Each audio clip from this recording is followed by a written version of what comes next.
of all. Learn to remember this the best. Don't hurt each other and clean up your mess. Take a nap every day, wash before you eat. Hold hands, sit together, look before you cross the street. Remember the seed in the little paper cup. First the root goes down and then the plant grows up.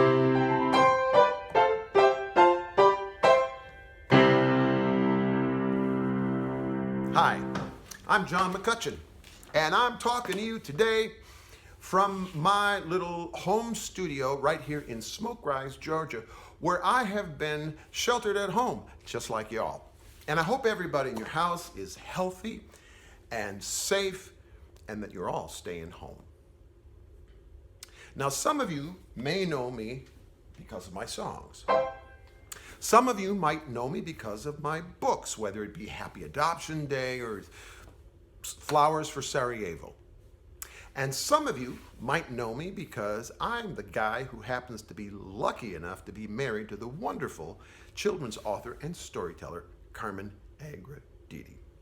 Now, Carmen's in the house right now. I'm out here in my studio where I am surrounded by all these amazing instruments that I've learned to play over the years. And you might wonder, how do you learn to play all that stuff? Well, you have teachers. But it all started off before I had a single teacher. No, I was 14 years old. I was the oldest of a big family. I had 8 brothers and sisters. Thank goodness they're all still alive.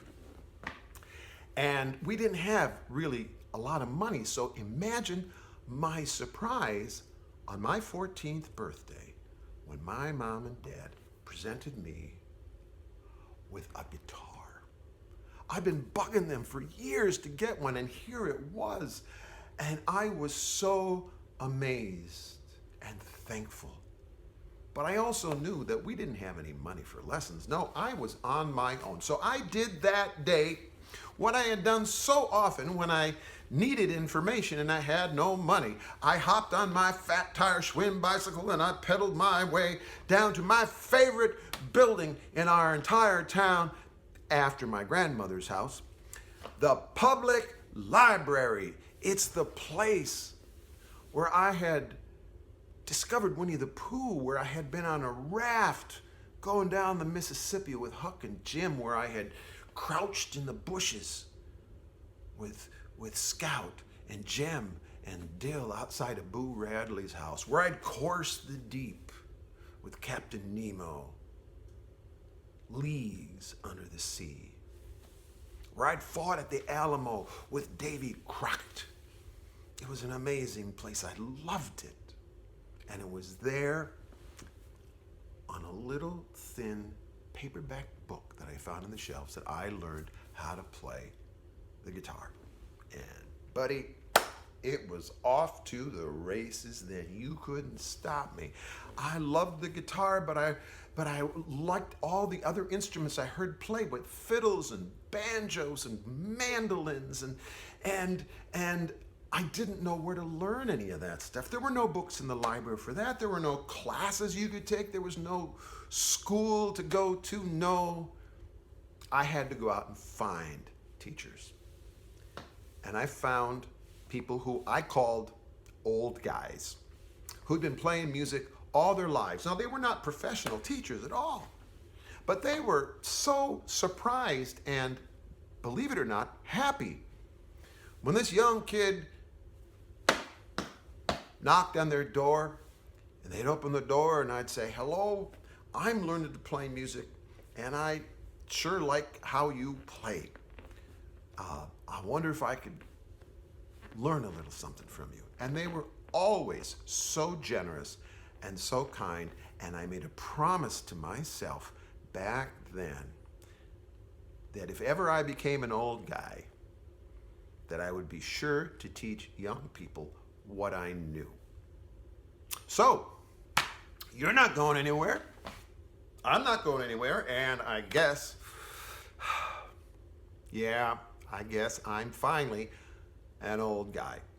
So I thought I would use our opportunity at home here today to teach you something I can almost guarantee you are never going to learn any place else.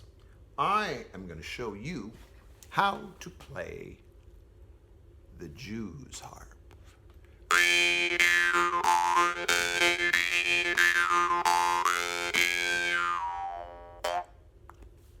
Now, nobody really knows why this is called a Jew's harp. Some people seem to think it might be because you play it in your jaw and it's a corruption of the term jaw harp. Now, when I was a kid, there was this guy who played this thing in front of the hardware store in my hometown. He would sit there all day going, and see, when you play this, you can't swallow. And so he always had this little stream of indeterminate color coming out of the corner of his mouth, which at 7, I thought was the coolest thing in the world. And when I asked my mom, what in the world was this guy doing? I thought she told me that he was playing a juice harp. So, you need to know this is the original reed instrument. Whenever you see someone playing a saxophone or a clarinet, a bassoon, an oboe, an English horn, this is where it all started. And it started before there was even metal. The very first harps were made out of bamboo.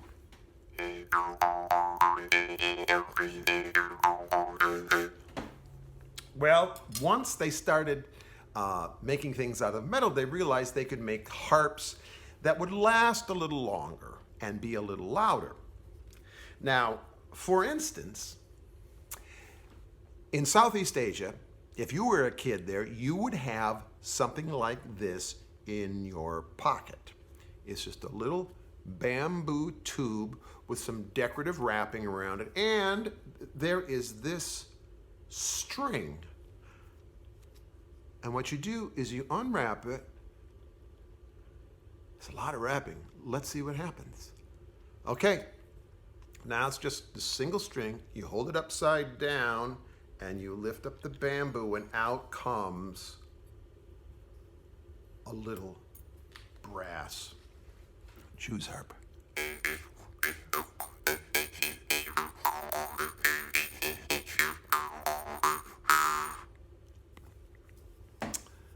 Well, the technology kept changing, as it does, and people were able to make bigger ones and a little more durable ones, and certainly more louder ones. So, for instance, I've got this one that I started to show you, and they come from all over the world. This one, for instance, comes from Siberia. Can you find out where that is?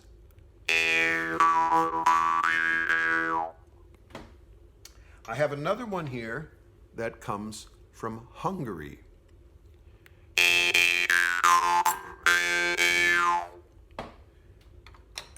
This one here, oh, this one. This one is the best Jew's harp I've ever played.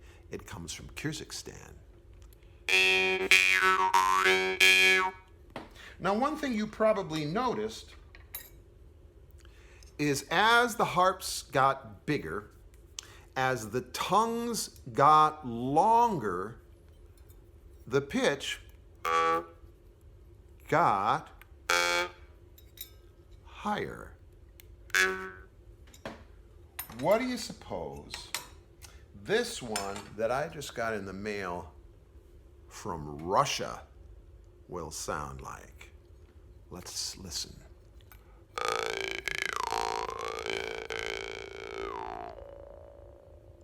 It is so low, you almost can't hear it.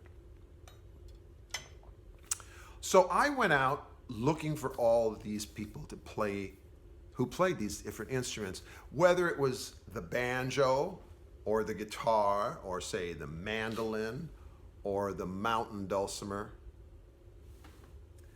And I met some remarkable people. They became my friends. They became my teachers. One such person lived in Mill Creek, West Virginia. His name was Currence Hammonds. He was a great banjo player, a fantastic storyteller. He could make a trip to the grocery store epic. But he was also a wonderful singer, and he taught me this song, which has Georgia roots, even though I learned this up in West Virginia. This song was recorded by a fella named Fiddlin' John Carson. Now, you should know that name. Fiddlin' John Carson was really a street musician from here in Atlanta, but he was the very first person to ever record any country music back in 1923. He not only recorded it, he sold over 500,000 records, which would equal a gold album, except they didn't have gold albums back then. But he was the very first person to convince the recording companies that country music was saleable. And he recorded this song, but I learned it from Currence Hammonds, and it's called Pap's Billy Goat.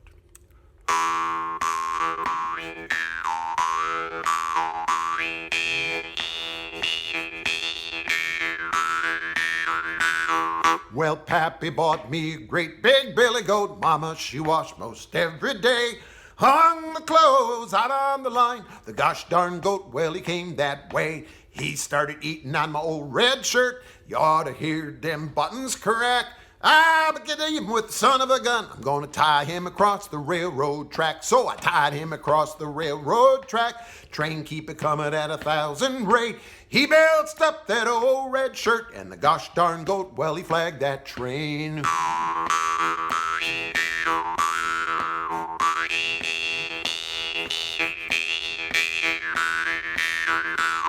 Well, I went to the station and I bought me a ticket and I hopped on the train and I sat right down, stuck the ticket in the brim of my hat. The wind came along, blew it out on the ground. The conductor came along for to collect my ticket. Had to get another get out on the track. I got even with the son of a gun. Buy round trip ticket and I ain't a coming back.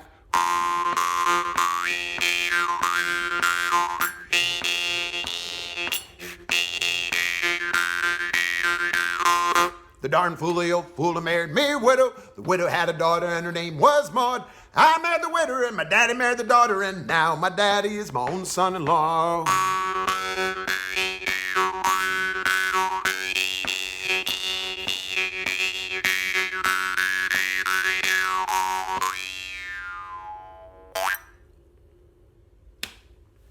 Well, I hope you've enjoyed our time together today. Don't forget a Snoopy harp. You can come back and look at this and practice and practice. That's how you learn. Hope you have fun at home, and let's visit again, okay? Thanks. This is John McCutcheon. Bye.